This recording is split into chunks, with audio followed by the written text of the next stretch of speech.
అనేది కొంతమంది కార్పొరేటర్లు కూడా మీరు గెలిపించినటువంటి కార్పొరేటర్లు మీకు వ్యతిరేకంగా పనిచేస్తున్నారు. ఇది మీకు ఇబ్బందికర వాతావరణంగా లేదా మీ నియోజకవర్గం? అదే అండి, కొంతమంది కార్పొరేటర్లు అంటే ఒక ఇద్దరు కార్పొరేటర్లు పార్టీ మారిపోయారు కదా, పార్టీ మారిపోయిన ఉన్నారు. వీళ్ళు రాజకీయ వ్యభిచారులు, అది గుర్తుంచుకోవాలి మీరు. ఎందుకంటే అధికారం గెలిచి కోల్పోయి మళ్ళీ ఇటు వచ్చి డ్రామాలు ఆడుతున్న వాళ్ళని ఏమంటారు? వ్యభిచారులు అంటారా? అదనమాట. అలాంటి వాళ్ళ కోసం మాట్లాడుకుని ఏం ప్రయోజనం? కనుక నాకైతే నమ్మకం ఉంది.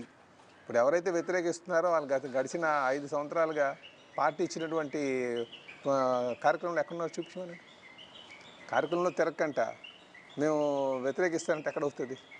అలాంటివన్నీ చాలామంది ఉంటారు. సో నేను ఎవరైతే పార్టీ కోసం కష్టపడ్డారో అనేది క్లియర్గా పార్టీ దగ్గర డేటా ఉంది. పార్టీ ఇచ్చినటువంటి కార్యక్రమంలో పాల్గొన్నటువంటి వారు. సో ఇప్పుడు అంటే ఫైనల్గా చూస్తే అటు టీడీపీ జనసేన రెండు కలిసి ప్రయాణం చేస్తున్నాయి. ఇప్పుడు ఆల్రెడీ మీరైతే ఒక క్లారిటీ ఇచ్చేసినటువంటి పొజిషన్, పవన్ కళ్యాణ్ వస్తే నేను సీట్ త్యాగం చేయడానికైనా వెనకాడేది లేదు, కానీ పవన్ కళ్యాణ్ కాకుండా వేరే ఎవరు వచ్చినా కూడా నేను పోటీలో నేను ఉంటాను అని. కానీ అల్టిమేట్గా పార్టీ అధిష్టాన నిర్ణయం తీసుకుంటాం. కానీ ఇప్పటి వరకు జనసేన పార్టీతో కలిసి మీరు ప్రయాణం బ్యానర్లు పోస్టర్లో తప్ప కలిసి ప్రయాణం చేస్తూ ఆందోళనలో మీకు సహకరించే అంతగా అటు జనసేన పార్టీ నుంచి కానీ లేదా మీ పార్టీ నుంచి కానీ కలుపుకుని వెళ్తున్నది ఎక్కడా కనిపించినటువంటి పరిస్థితి అయితే లేదు. దీని గురించి ఏం చెప్తారు? అలాగే లేదు. కలిసిన ఏదైతే ఉమ్మడిగా మాకు పోరాటాల మీద ఇచ్చారో అవన్నీ కలిసే చేసాం. మళ్ళీ ఇప్పుడు సీట్లు దాని మీద ఉన్నారు. పోరాటాలు అయితే అందరూ కలిసి చేస్తున్నారు కదా. సో ఖచ్చితంగా చెప్పగలరా ఫైనల్గా పల్లా శ్రీనివాసరావుకి ఖచ్చితంగా టీడీపీ నుంచి నేను గతంలో ఎమ్మెల్యేగా పనిచేశాను, అభివృద్ధి చేశాను, 2014 పోటీ చేశాను, ఓడిపోయాను, 2019లో 24లో నన్ను పరిశీలించడని చెప్తున్నటువంటి పల్లా శ్రీనివాసరావు ఇంత నెమ్మదిగా అదేవిధంగా ప్రజలందరికీ 5 సంవత్సరాలు అందుబాటులో ఉన్నానని చెప్పుకునే మీకు పరిశీలనలో సీటు వచ్చే అవకాశం ఉందా లేదా? కరాఖండిగా చెప్పండి, తేల్చి.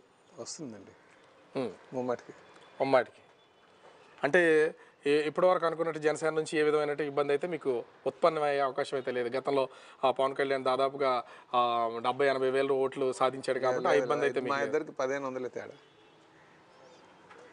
పవన్ కళ్యాణ్ గారికి నాకు 1500 తేడా. మీకు ఒకటేనండి, ఇక్కడ పార్టీ గెలిచే వాళ్ళకే ఇస్తుంది, అది పరిశీలిస్తుంది. సో అందులో నా పేరు ఉంది అని ఒక నమ్మకం. కానీ ఇక్కడ అంటే మేజర్గా చూస్తే పల్లా శ్రీనివాసరావు తన రాజకీయ ప్రయాణంలో రాజకీయ ప్రస్థానంలో ఎన్నో ఒడిదుడుకులు చూస్తూనే వచ్చారు. మీ నాయకుడు కూడా జైలుకి వెళ్ళినప్పుడు ఆ పరిస్థితిని కూడా మనం గమనించాం. ఆ టైంలో పార్టీ అంతా చెల్లాచెదురైపోయింది. మళ్ళీ ఇప్పుడు మేమే అధికారంలోకి వస్తాం, అధికారం సాధిస్తాం అని చెప్పుకునే పొజిషన్కి వచ్చారు. అంటే చంద్రబాబు అరెస్ట్ అనేది మీకు కలిసి వచ్చిందా, లేకపోతే మీ ప్రత్యర్థి అధికార పార్టీకి మైనస్గా మారిందా? ఏం చెప్తారు ఓవరాల్గా? అంటే ఒక అన్యాయాన్ని ప్రజలు తట్టుకోలేరండి ఎప్పుడు కూడా. చంద్రబాబు నాయుడు గారిని అక్రమ అరెస్ట్ అని ప్రజలందరూ భావిస్తున్నారు. అందుకే ఈ ఒక దుర్మార్గపు పాలన చేస్తుంది జగన్మోహన్ రెడ్డి గారికి బుద్ధి చెప్పాలన్న ఆలోచనలో ప్రజలు ఉన్నట్టుగా మాకు అనిపిస్తుందండి. ఎందుకంటే అధికారం అనేది ఎప్పుడు కూడా ప్రతిపక్ష నేతల్ని అణగవేయడానికి కాదు, అధికారం అనేది అభివృద్ధి చేయడానికి. గడిచిన 5 సంవత్సరాలుగా ప్రతిపక్ష నేతలందరినీ కూడా అరెస్ట్ చేస్తూ అభివృద్ధి ఎక్కడా చేయలేనటువంటి వాడికి మళ్ళీ ఎందుకు వేస్తాడు? జగన్మోహన్ రెడ్డి వారికి వేయరు. ఎందుకు వేయరు అంటున్నారంటే అది మీరు ఎక్కడ అభివృద్ధి చూపించండి. ఇండస్ట్రియల్ డెవలప్మెంట్ ఉందా, ఎంప్లాయ్మెంట్ జనరేషన్ ఉందా, లేకపోతే రోడ్లు ఏమైనా ఇన్ఫ్రాస్ట్రక్చర్ డెవలప్మెంట్ ఉందా? పోనీ అలాగని చెప్పి ఆర్థిక వనరులు ఏమైనా సమకూర్చారా? పోనీ ఏమైనా క్యాపిటల్ కట్టారా? లేకపోతే ఇరిగేషన్ ప్రాజెక్టులు ఏమైనా చేశారా? కేవలం వెల్ఫేర్ అనుకొని అప్పు చేసి డబ్బులు పంచుతున్నారు. కదా. ఈరోజు రాష్ట్రం అప్పు ఎంతవరకు వచ్చింది? 11 లక్షల కోట్లు వచ్చి అప్పు తీస్తున్నారు. రాష్ట్ర అప్పు గురించి మాట్లాడుతున్నటువంటి పల్లా శ్రీనివాసరావు గారు, ఈ రాజధాని తరలింపు, విశాఖే పరిపాలనా రాజధాని, మరి ఇప్పటి వరకు అది ఏమీ లేదు కదా, దానికి సంబంధించి ఏమంటారు? అదే అంటున్నాను, రాజధాని వాళ్ళు ఒక రాజధాని కట్టలేదు, 3 రాజధానులు అంటున్నారు. ఏం పరిపాలన అండి అది? సరిపోతుంది కదా అది? దాని ఒకటే సమాధానం. అసలు రాజధాని ఎక్కడ అంటే చెప్పులేనటువంటి పరిస్థితి.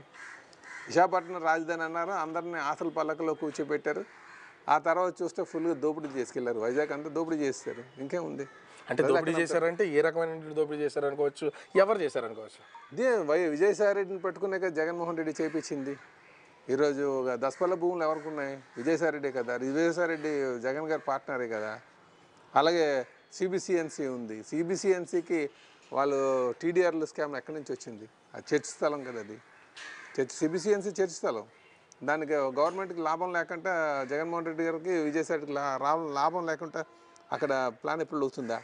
ఆ టీడీఆర్లు మాస్టర్ ప్లాన్లో రోడ్లు పెట్టి, విఎంఆర్డిఏ మాస్టర్ ప్లాన్ 2021-2041 ఆ మాస్టర్ ప్లాన్ ఏదైతే మనం రివైజ్ చేశారో దాంట్లో వీళ్ళకి అనుకూలంగా ఉండేటట్టుగా టీడీఆర్లు దొరికేటట్టుగా మాస్టర్ ప్లాన్లు ప్రపోజ్ చేసి టీడీఆర్లు కొట్టేశారు.